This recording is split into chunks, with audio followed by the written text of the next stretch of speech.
가르치면 마태복음 12장 46절부터 50절까지 한 목소리로 여기 화면을 보며 읽겠습니다.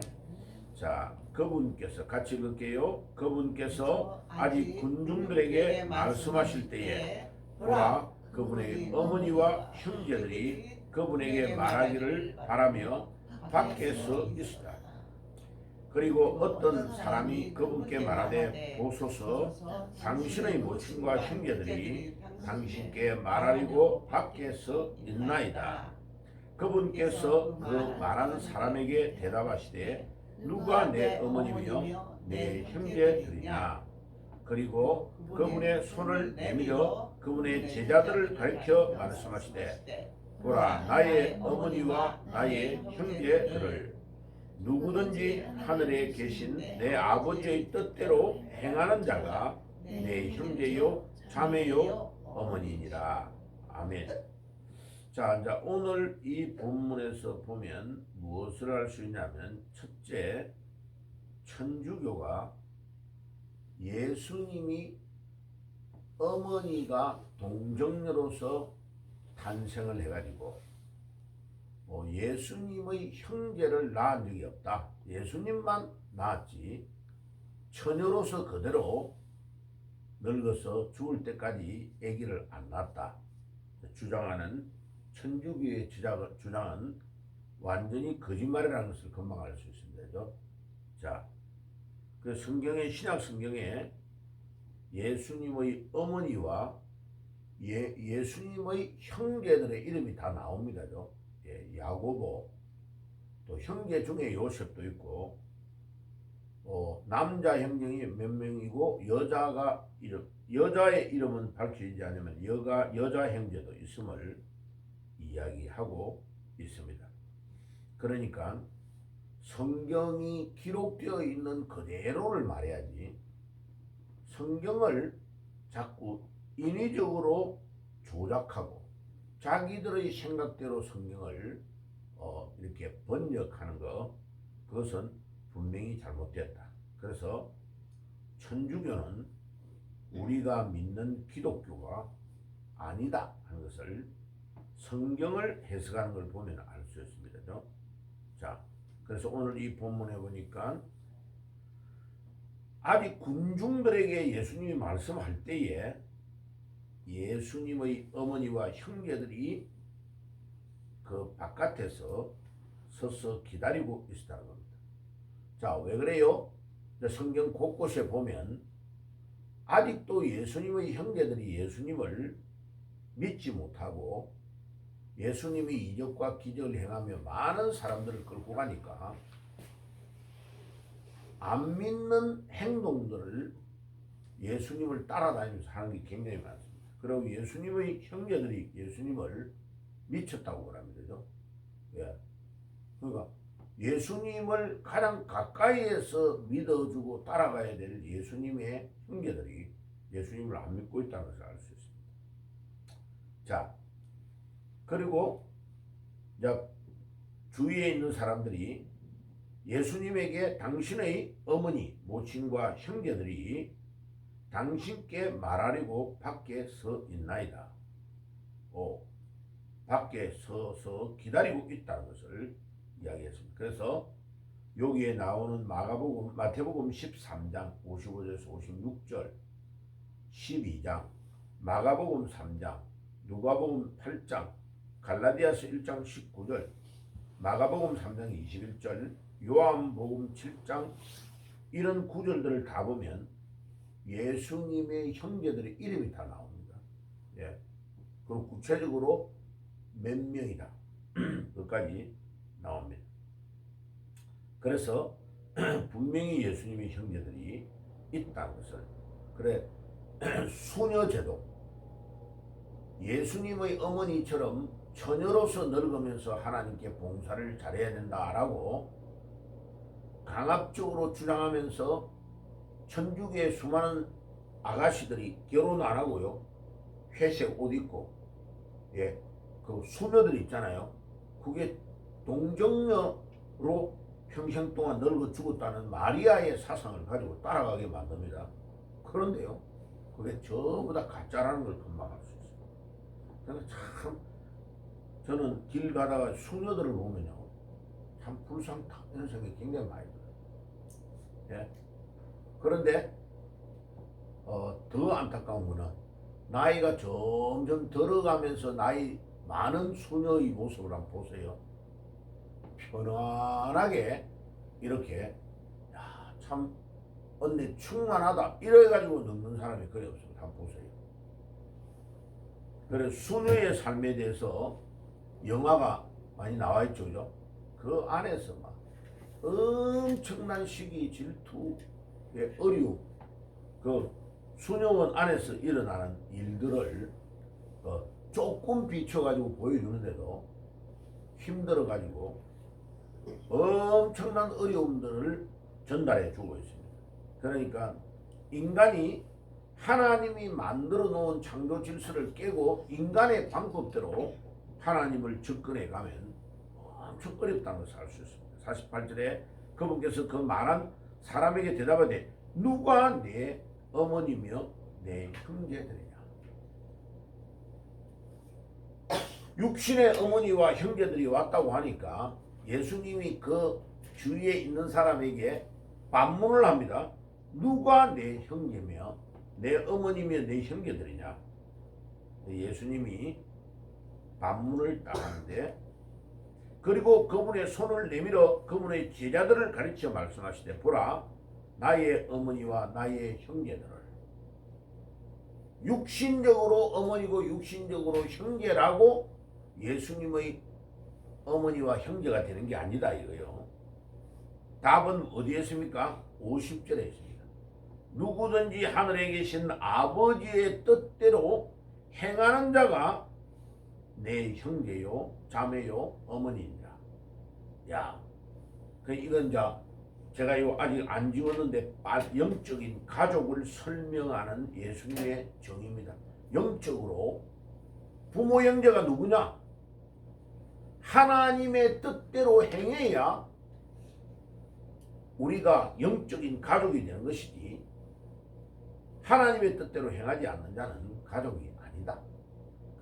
여기에서 우리가 뭐를 알 수 있습니까? 예수님을 따라다니는 제자, 아니 예수님을 아무리 같이 육신적으로 부모 형제로 피를 나누어도 예수님을 안 믿으면 영적으로는 가족이 될 수가 없다 하는 것을 말합니다. 굉장히 엄격한 말씀을 하고 있는 겁니다. 자, 정리를 해보면 예수님의 친족들, 부모와 형제, 자매들이 예수님이 미쳤다고 말합니다. 마가복음 3장 21절 한번 볼까요? 마가복음 3장 21절. 예. 마가복음 3장입니다. 21절. 자, 찾았으면은 한 구절을 읽어볼게요. 3장 21절. 자, 같이 읽겠습니다. 예수의 친족들이 듣고 그를 붙들러 나오니 이는 그가 미쳤다 하미라. 20절에 집에 들어가서 무리가 다시 모임으로 식사할 겨를도 없느니라. 밥 먹을 틈도 없는 거야. 그런데 예수님의 친족들이 듣고 그를 붙들러 나오니 이는 그가 미쳤다 하미라. 예수님이 밥도 안 먹고 복음을 전하고 막 이러니까 그 예수님의 동생들 이런 사람들이 우리 형님 미쳤다, 우리 오빠가 제정신이 아니다 이러면서 막 가족들이 예수님을 걱정하면서 지금 따라와 있는 것을 알 수 있습니다. 자, 요한복음 7장 5절 한번 가볼게요. 요한복음 7장 5절.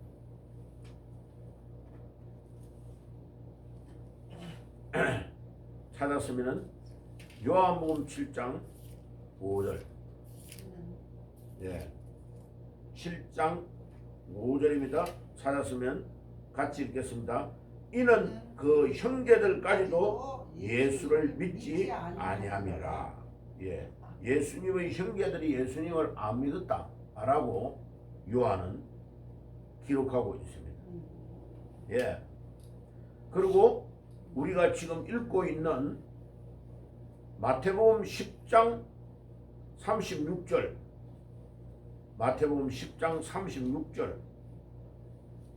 한번 가볼까요? 마태복음 10장 36절. 네. 찾았으면 10장 36절을 같이 한번 읽어보겠습니다. 36절입니다. 예, 시작. 사람의 원수가 자비 10분이라. 우리 예수님이 경험적으로 아는 거요. 가장 가까이에 있는 식구가 원수가 된다. 자, 그래서 여기에 우리가 뭐 여러 구절들 읽어보면 그 다음에 예수님의 형제 중에 마태복음 13장 55절과 56절 안 봐요. 마태복음 13장 55절과 56절 55절과 56절. 자, 52절부터 읽을게요. 예수께서 이 모든 비유를 마치신 후에 그곳을 떠나서 54절 고향으로 마태복음 13장 54절 54절 55절 읽을게요. 시작.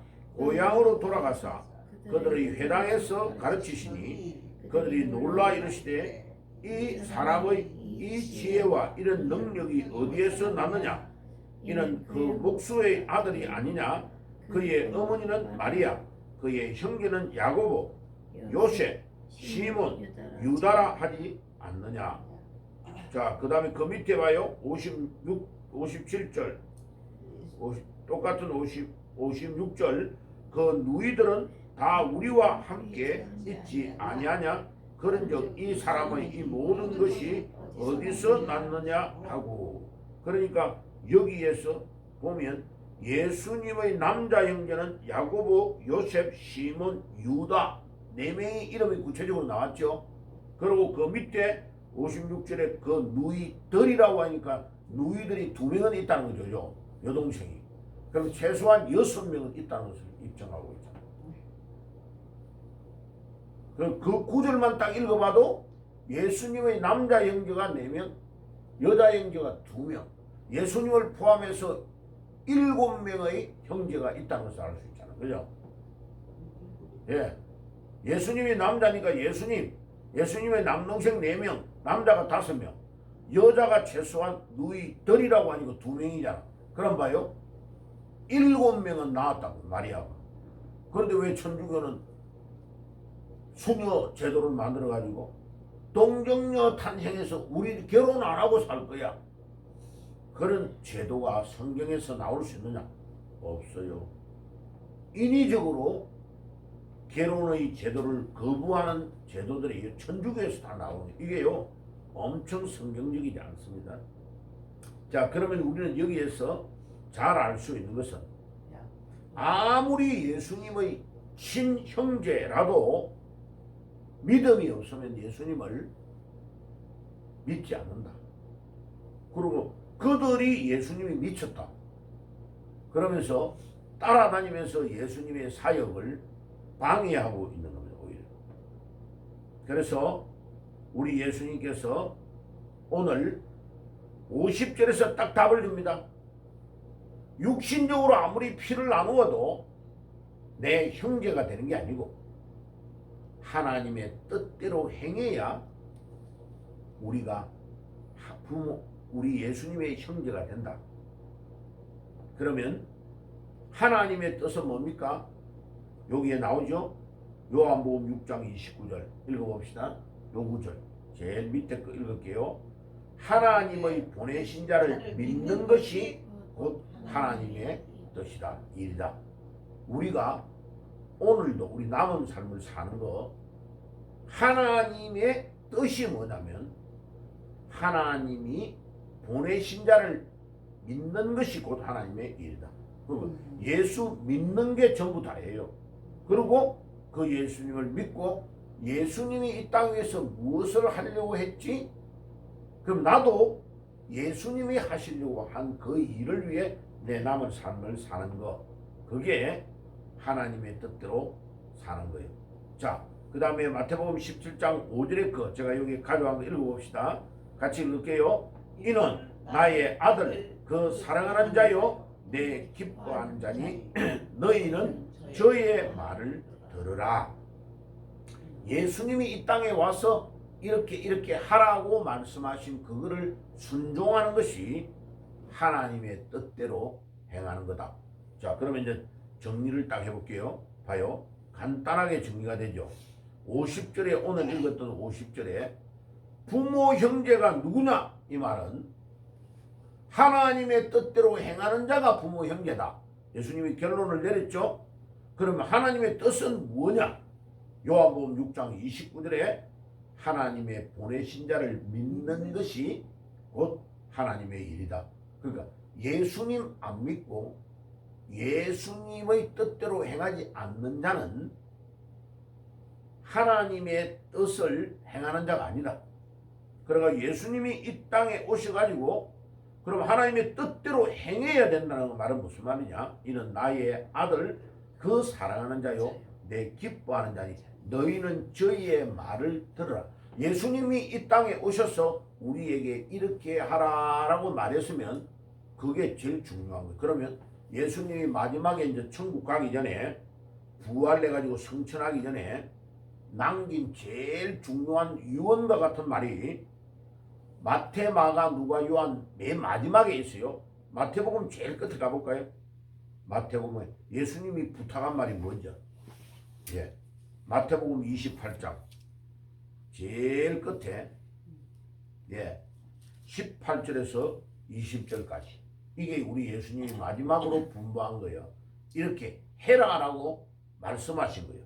18절부터 마지막 절까지 읽어봅시다. 시작. 예수께서 나와 말씀하여 이르시되 하늘과 땅의 모든 권세를 내게 주셨으니 그러므로 너희는 가서 모든 민족을 제자로 삼아 아버지와 아들과 성령의 이름으로 세례를 베풀고 내가 너희에게 분부한 모든 것을 가르쳐 지키게 하라. 볼지어다 내가 세상 끝날까지 너희와 항상 함께 있으리라 하시니라. 아멘. 자, 여기에서 우리 예수님이요 딱 5가지로 정리해가 이야기합니다. 예수님이 이제 부활 성천에 올라가는 거요. 16절에 봐요. 11 제자가 갈릴리에 가서 예수의 지시하신 산에 이르러. 예수님이 이야기한 그 갈릴리에 있는 산에서 지금 예수님의 제자들이 다 모인 거예요. 근데 예수님이 지금 하늘나라로 올라가시는 거예요. 17절 예수를 배웠고 경배하나 아직도 뭐라고요? 의심하는 사람들이 있더라. 의심병에 걸린 자는 죽어도 안 고쳐진다니까. 이거 완전히 불신의 신앙이에요. 이 신앙 아니에요. 불신자란 말이에요. 아니 예수님이 죽고 십자가에서 돌아가시고 3일 만에 부활하셔서 지금 40일 동안 보여주신 거예요.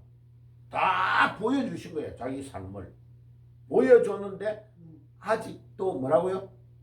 의심하는 자가 있더라. 저 예수가 진짜 사는 거 맞아?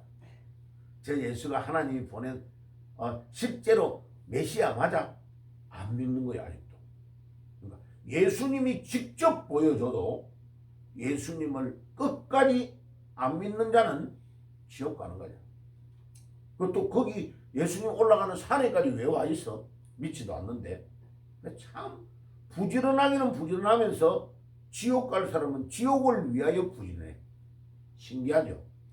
지금도요 지옥 가는데 산에 올라간다고 지금 올라가는 사람 많아요. 야호 하고 또 올라가 좀 있다가 해 뜨면 야호 한다니까. 왜요?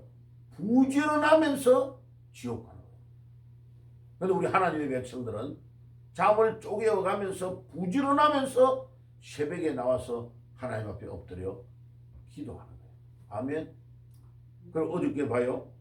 광화문에서부터 막 저 서울역까지 그 다음에 저 이렇게 국회에 있는 의사당 있는 여의도 있는 데까지 어마어마한 사람이 모였다. 맞아. 그들이 하나님 앞에 매일마다 눈물 흘리고 기도하고 통회하고 자복하고 엎드리기만 하면 이 민족은 소망이 있는 거예요. 예? 그러니 뭐 100만 넘었다고 이야기하는데 어제 뭐 방송국에 YTN이 있는데 뭐 경찰이 12만 명으로 추산한다 이렇게 말해.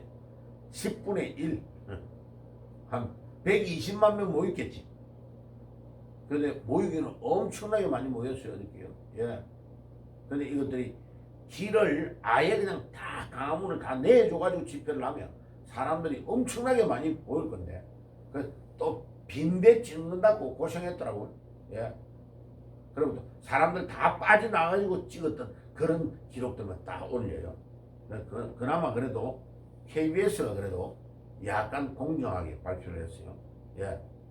개신교의 집회라는 것도 정확하게 밝힌 이유는 차별금지법을 반대하기 위해서 포괄적인 차별금지법을 반대하기. 그러니까 이제 이거 포괄적 차별금지법을 반대하니까 국회에서 지금 올린 그 이름을 바꿨습니다. 평등법이라고. 봐요, 마귀가 얼마나 포괄적 차별금지법의 그 딱 안에 있는 건 핵심을 파괴하려 지금 맹공을 해가 때리니까 이제 이름이 별로다. 평등법이래. 평등법. 봐요. 예. 자유민주주의의 자유를 딱 빼버리고 민주주의라고 헌법을 개헌하려고 행동했던 문재인 정권이 민주자유라는 단어를 딱 빼버린단 말이에요. 그리고 북한 자유인민민주주의 공화국이야. 북한이. 봐요. 이 사탄은 용어를 가지고 탁 사람에게 혼란을 주는 거예요. 예. 이게요 사탄의 전략입니다. 오늘 이 아침에 주님 누가 부모 형제입니까? 예수님의 하나님의 뜻대로 행하는 자가 부모 형제다. 주여 오늘도 나의 남은 삶도 예수님의 부모 형제가 같이 정말 하나님의 뜻대로 사는 자가 되게 주옵소서. 예수님의 이름으로 기도합니다. 아멘.